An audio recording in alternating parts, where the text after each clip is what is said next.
Hi, my name's Rene. I am a counselling psychologist in training. I'm in my second year and I am studying at the University of East London.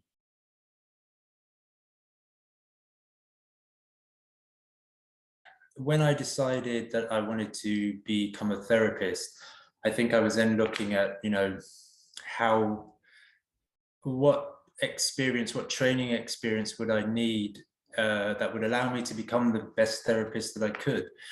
And I think that's what then kind of made me decide on wanting to become a psychologist. I think I think what drew me to becoming a psychologist is, I like the idea of having a protected profession. I think also the idea of it being an applied psychology, and alongside having a really kind of strong emphasis on research, so you're developing yourself as a, as a researcher practitioner. I always felt that that would be the best training experience, and would give me the best chance to, develop my skills and, and become as good a therapist as I could be. And then I think more, I guess, looking at counselling psychology more specifically. So on a practical level, I felt it would be easier to get on the course. I know the clinical is very competitive. I know they both are, but the clinical more so. I felt that the counselling psychology training would fit me a bit better where I was in my life. So I wouldn't be 5 days a week working in the NHS as you would on the clinical course. But then I think also the emphasis on the relational aspects of therapy that counselling psychologists just place on the process. I think for me that spoke to me, and I think coming from a CBT background as well, it felt like this was just another way of expanding on my skills, bringing in the more relational aspect of things. And so I think, both there were practical reasons as well as value-based reasons for wanting to become a counselling psychologist.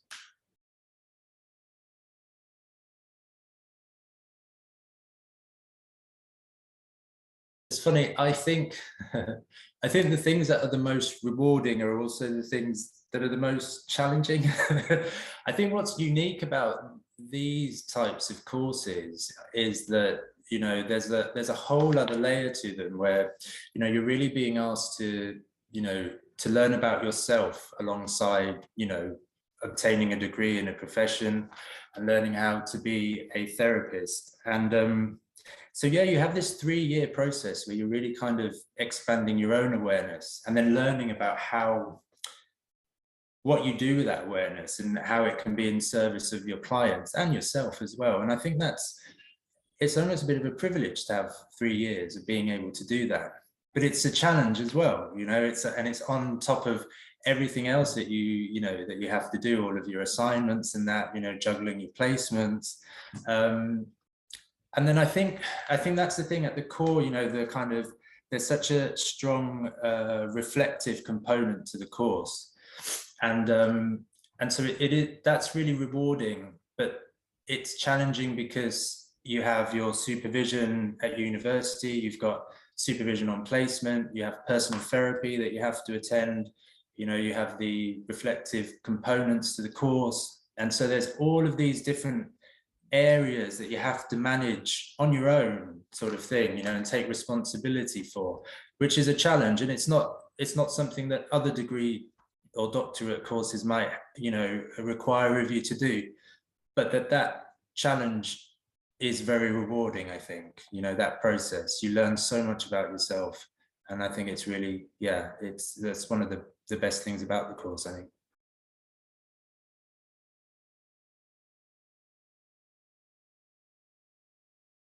So prior to the doctorate, I did a full-time CBT master's at Goldsmiths.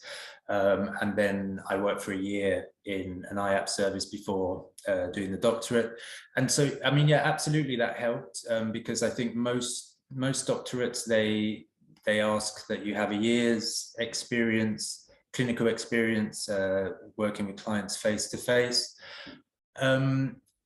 So it definitely helped. Was it was it needed? I don't know, because I was very surprised when I got on the course with my cohort. I was one of the most experienced, and I was expecting to be one of the least experienced. I'd only had a couple of years, so that was a real surprise to me. Actually, there's quite a few of us, or of the cohort, where I think they've come from a psychology degree and then they've got on the doctorate. I mean, when I did my psychology conversion, I never applied for the doctorate because I assumed I didn't have the required skills. So I guess, yeah, so yes, for people that have just done the psychology degree and want to do the doctorate, give it a go, apply. Seems like they kind of have broadened, I guess, who they take on. I know my supervisor has said that it has changed over the years in terms of having people with less experience on the course. I'm not sure the reasons why for that, but yeah, but I know obviously it definitely helped having experience in mental health prior to doing this course. Absolutely, because you're being asked to do it a lot, really. 1 year of CBT, 1 year of psychodynamic, and then put them all together in the third year. I think that's a tough ask if you've had no no experience, working with clients prior to that.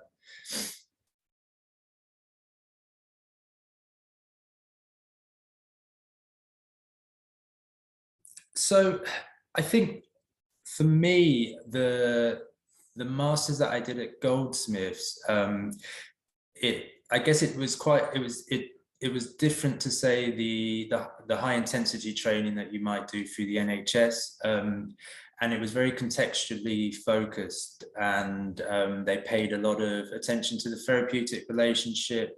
We had a reflective component to the course as well, so it was actually very, very similar to the doctorate, the counselling psychology doctorate. So we learned the protocols and the disorder specific protocols, but then we also did a lot of third wave training, and the doctorate views third wave CBT as integrative psychotherapy.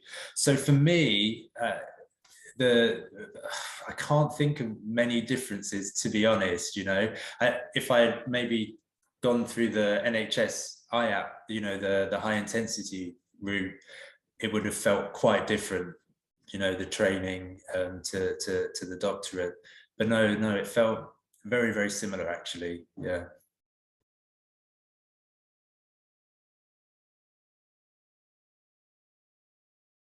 Obviously, kind of having experience working with clients, it meant that it didn't feel too different when I started as a trainee on the doctorate.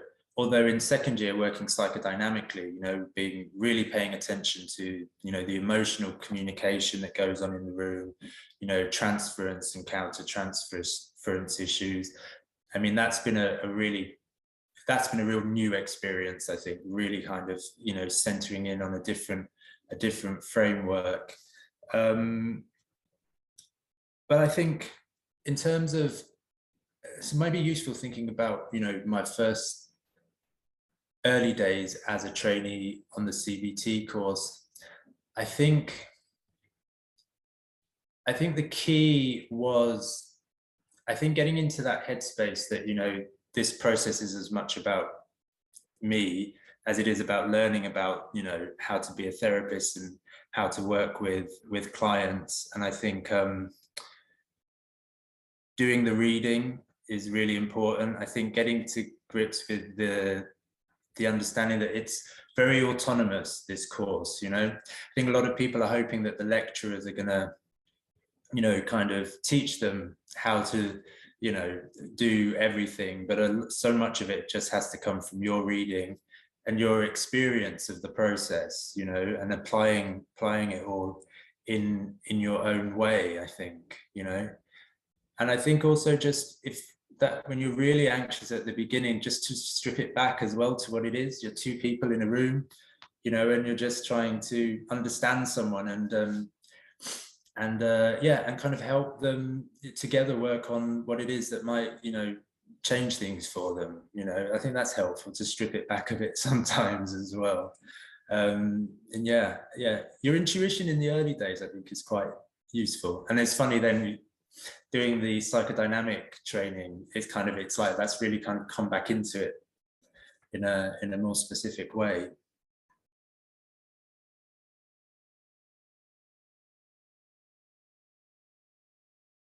I'm on a couple of Facebook groups for trainee counselling psychologists, and that's always really helpful.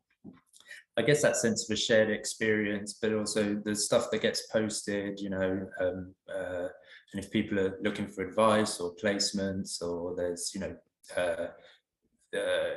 things to do with research and that. So that's, yeah, it's super important. I think also I think it's important because it's quite a small world as well. And so I think there's a good chance that you'll meet people, in your professional life, more than once. And so I think also bearing in mind when you're on placements and, using diplomacy, and I guess, don't burn any bridges, because you never know when you might see the person again. But no, I think it is important to kind of get to know people. Well, it's a good way for networking and opportunities as well afterwards, definitely.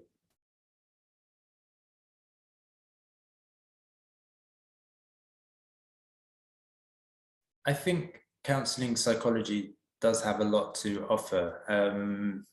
I think going back to the relational emphasis, I think that could be brought into NHS services in a greater way. I think so.